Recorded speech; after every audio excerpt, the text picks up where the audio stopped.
world lead, and the question, is there anything or anyone that would stop President Trump from starting a nuclear war if he wanted to start one?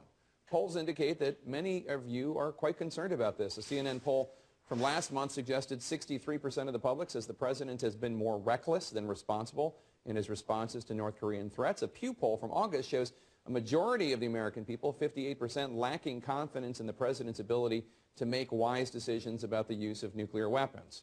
Today on Capitol Hill, Republican Senator Bob Corker, who previously has called the Trump White House an adult daycare center and questioned the president's fitness for office, he and his Senate Foreign Relations Committee held a hearing on the president's sole authority to order a nuclear strike. CNN's Barbara Starr at the Pentagon filed this report.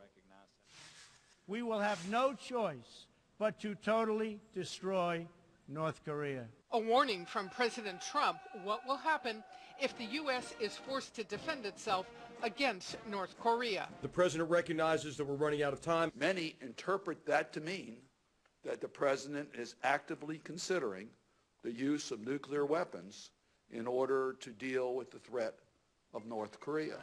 The rhetoric leading to an extraordinary hearing. For the first time in more than 40 years, the Senate Foreign Relations Committee publicly questioning how and when a president can launch nuclear weapons. But this time it is also about Donald Trump. We are concerned that the President of the United States is so unstable, is so volatile, has a decision-making process that is so quixotic that he might order a nuclear weapons strike that is wildly out of step with U.S. national security interests.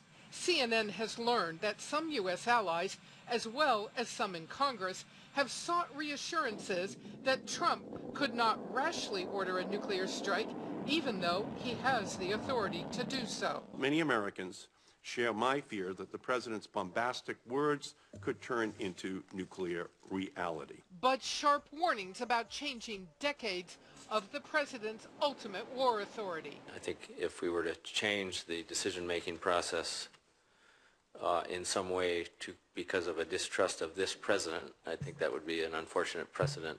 A former top nuclear commander underscoring a nuclear strike order must be legal in proportion to the threat. If there is an illegal order presented to the military is obligated to refuse to follow it. And no appetite for change from the defense secretary. I think that we have to keep trust, keep faith in the system that we have that has proven effective now for decades.